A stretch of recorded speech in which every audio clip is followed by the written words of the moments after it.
virtual machine case. In a normal typical on-premises scenario, there are two methods we were using in a on-premises or a data center or a data room. The first method, all of us know, we used to take a box, that's the server. On top of the server, we used to install a host operating system, and hypervisor is not the, I'm just giving a normal scenario.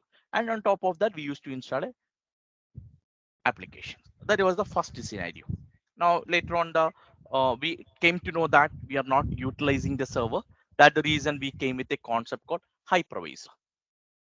I hope all are agreeing with that point, right? So that's the reason we started using a different virtualization concept, like you may be already aware about it, called VMware, uh, ESX, or Microsoft Hyper-V, this kind of softwares we used to use, right? So virtually we are simulating, or we are simulating the hardware and making a multiple machines on the same server. So this again, the virtualization technologies we divided as a two. That's called type 1 and a type 2 also. Now the same kind of a technology Microsoft also it's been using, and I can say almost all cloud service providers also using the same technology on their data centers. Now, instead of directly installing on a server in the backend, now if the moment when you create a VM on a Microsoft Azure portal, in the backend, Microsoft is being connecting to the Fabric controller or orchestrator on the data center and creating the VM for us. Now, when it is coming on a virtual machine on an Azure side, the resource that typically, if you are the technical term, generally we are using on in a Microsoft Azure, it's called VM. Now, any computer on any server which you are creating on a Microsoft Azure side, that technically known as a virtual machines. So the servers, because previously in an on-premises scenario, we used to create in a physical box, right? Now, whatever virtual machine which you've been using on in a Microsoft side, the shortened term we are using, it's called VM. Now, for an end user, now if I'm a user, if I've created a virtual machine on a Microsoft Azure side, for an end user, he may think this is being directly hosted because he's been not understanding, or he's not knowing. It's been like whether this has been hosted it on a Microsoft Hyper-V, or whether it's been hosted on a Azure side, or whether it's been hosted on a directly on a physical server. Now, for as a user, he will be getting a screen, and the user is been not worried, or is been not knowing what is happening on the backend side. Now, in a Microsoft Azure case, if you're hosting a VM, we are not paying any capex cost to you. That's the first point you need to remember, because all the capex cost is being borne, or it's been handled by the Microsoft Azure itself. Now, as a user, Robin or Arif or a Lim or it's manual, we are paying only the amount for the OPEX cost, the amount which you are spending for the managing the or the consumption of your VM, or the based on the configuration of the VM, we are paying the money to Microsoft. Now, we already understood which situation you're going to use a VM. Typically, like if the user wants to connect, or if you want to user wants to get a complete control over your compute, or it's been the physical computer side, then that kind of a situation we are going for a VM. Like if the user want to get a complete control over the VM or the system, that kind of a situation we used to go for virtual machines. Now, the moment when you're migrating from a on-premises to cloud side, the technical term, or in almost all the books, you may be heard about a terminology called lift and shift. It's called most of the times, like when you participate in a project or in a call or a discussion, you may be heard about a term called lift and shift. In case if you're moving your on-premises infrastructure into a cloud, that generally it's been mentioned, or it's been with a term called rehosting or Few books you may be heard or it's been read this as a lift and shift. Few books I have seen like this has been mentioned as a rehosting. It's called rehosting. The rehosting is the um, term we have been using. It's called rehosting is the term generally we are using. So with the help of a rehosting, we can able to um, manage this one. So it's called rehosting. So rehosting is the term generally we are using. So with the help of a lift and shift, we can able to do a migration. Now, whenever you're going for a migrating or whenever you're going to create on a any virtual machine, that's going to be the foundation one because AZ800 we talks about Active Directory, DNS or a DHCP. Where you're going to install this where you're going to install this service, you're going to install on top of the virtual machines. Now, right now on the screen, you are seeing a top view of a VM.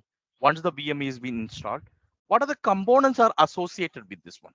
For example, like you will have a VM. If you're trying to install a VM, there are a couple of additional dependent resources also it's been created along with that. So you will have a virtual NIC, right? Everything is been going to be a virtual only here because if you take a physical server, you have a physical box on the back side of the physical server. Most of the time situation you may be seeing a uh, network interface card or few books it's may be referred or few people may be referred this as a ethernet card, right? Where your physical cable or a RJ45 cable you used to connect it, right? Now when it is coming on a Azure side, you're not using any physical ethernet card here.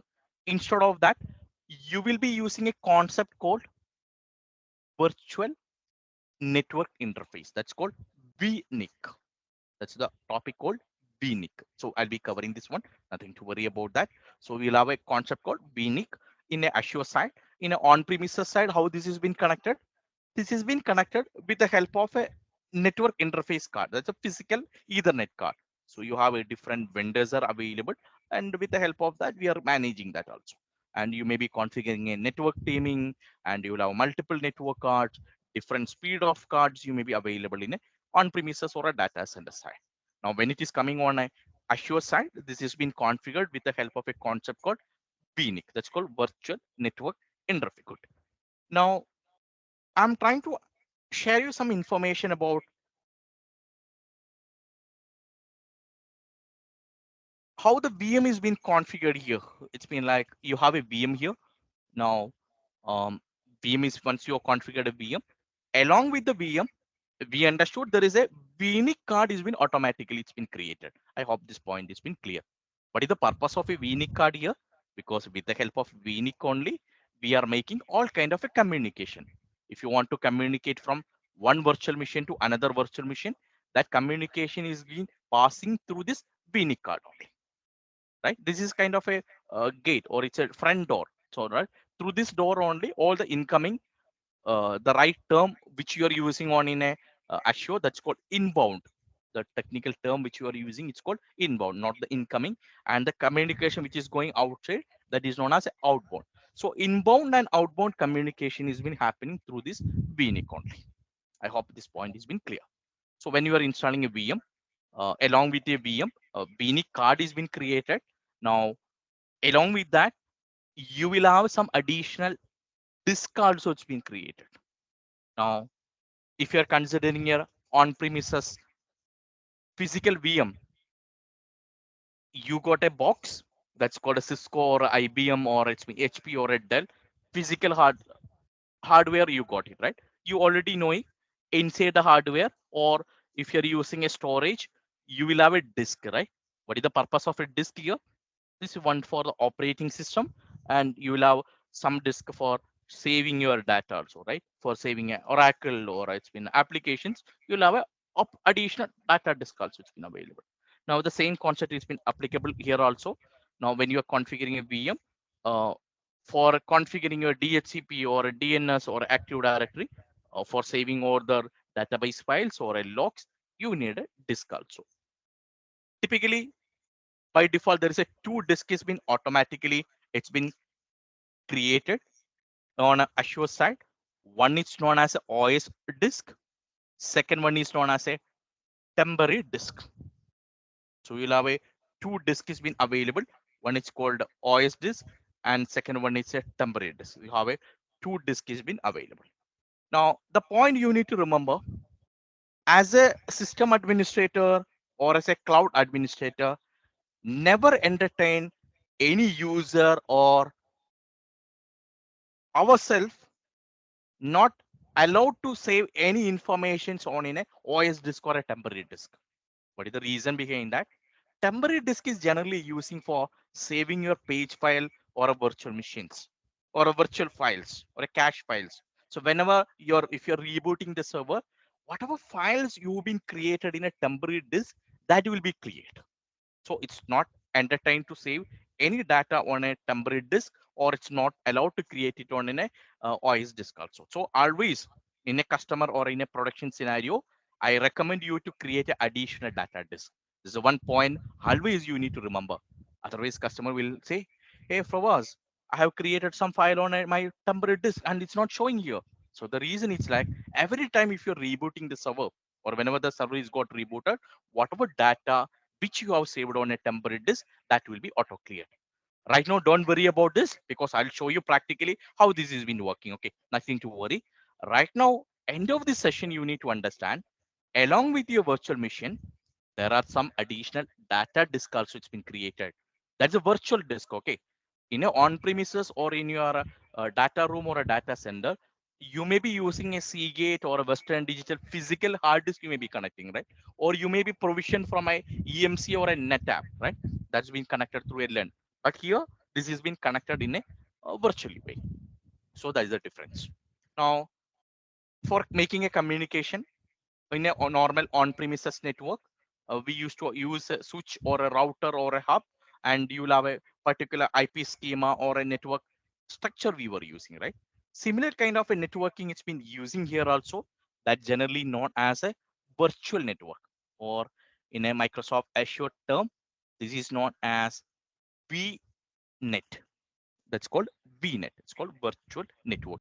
Now, at the time of a creation, you are saying whenever you're creating this virtual machine, all the components go and save inside a container called HRs. Got the point? Now, I'm saying Frawaz, if you're joining on a college, I'm saying like Frawaz has been hired into a department called HR. You got a tagging, right? When you joined a company, you may be associated to HR or a finance or a market or a IT team or a cloud team. You are getting a tag, right? You are an employee of that organization, but additional to that, you're getting a tagging, right?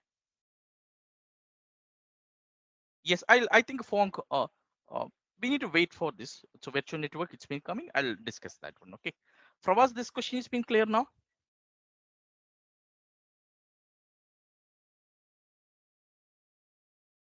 From us, if you can comment, I can move that. Yes, thank you. Now, Fonk, connecting to virtual network and subnetting, that's a bit advanced topic. So we need to wait some more time. I'll cover that one. I'm moving that question to bucket, right? Okay. So now, so resource group is something like resource group. It's been right now, it's something like it's a kind of a container. Now, I didn't select Fong this virtual network because this has been moved into a default one. In case if you're not selected, Azure by default, it will create a default network in this one. That's the reason I didn't select anything. So automatically I have configured with the default virtual network option.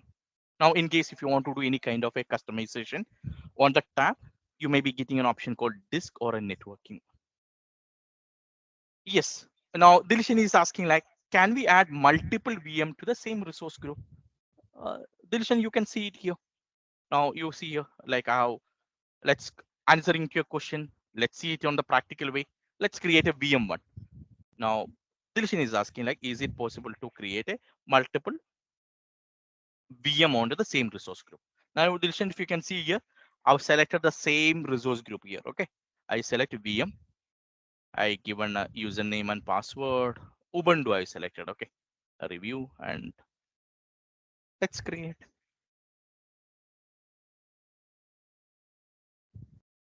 Now it's been reviewing. Create. Okay. So we need to wait a minute.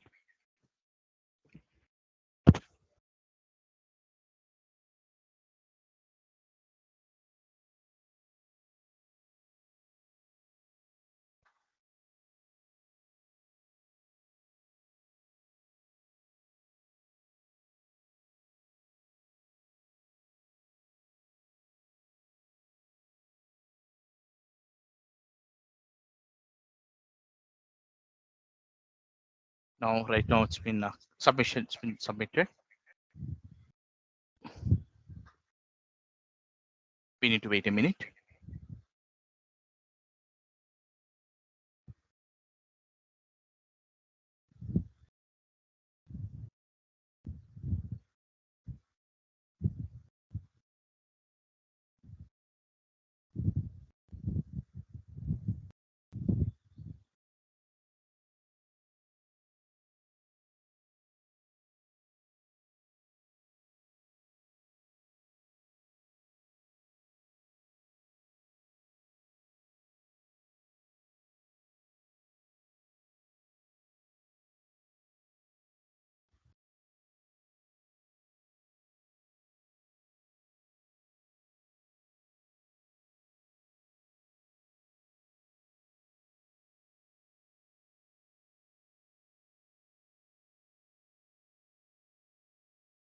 So the deployment is in progress.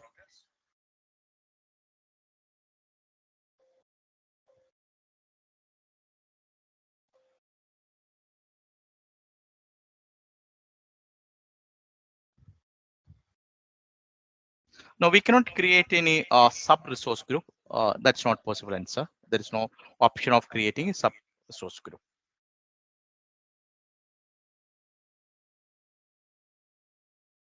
Prabal, right now we can skip that point SSH part. So authentication we'll discuss in the later point. So right now, Dilshan, right now you can able to see answering to your question. You can able to see we have created a 2 VMs here. Right now you can able to see Dilshan, your second VM is been created. You can able to see it's been VM1 and it's been residing on the same resource group called HR. So right now, if you go to all resource, you can able to see here along with your VM1, there are some additional dependent resource also it's been created, and all this has been organized inside a resource group.